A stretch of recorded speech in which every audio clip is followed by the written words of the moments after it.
Okay, so for this first section in effective communication as a leader, the first piece I want to talk to you about is really just some basics, but a lot of things that people really get wrong a lot of time when it comes to communication and solving communication problems, fixing those communication breakdowns. And it's this really simple process.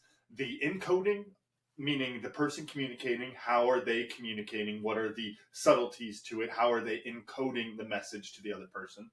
Then the noise, any sort of interference that comes to interfere with that encoded message that the speaker is giving, and then the decoding process, which is the person you're talking to. How are they going to decode that answer or that question, that whatever it is that you encoded towards them?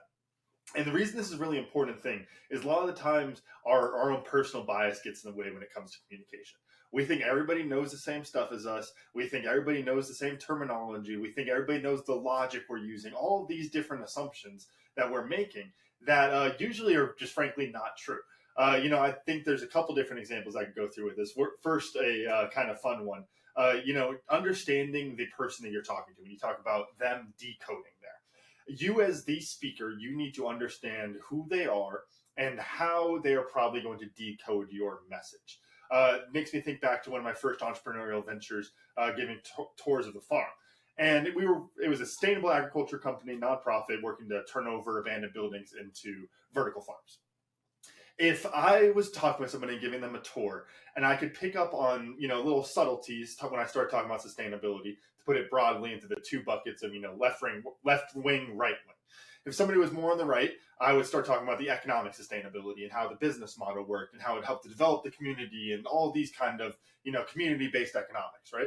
Well, if somebody was from the left wing, left end of the spectrum was in there, all they wanted to hear was how things were grown and how sustainably things were sourced and what was it organic and all these different pieces, right? It was the same sales pitch, the same tour that I was giving to each person that was coming through there, but understanding who I was speaking to and how they would decode that message, it was the key to being an effective communicator in that situation. So understanding how somebody decodes the message so that you can encode it in a way that they're going to understand what you're trying to communicate to them. I always think back to, whenever I talk communication, I always think back to rugby. Partially because if you listen to 10X Your Team with Cam and Otis, you've heard us talk about it a bunch. That communication is like that golden answer.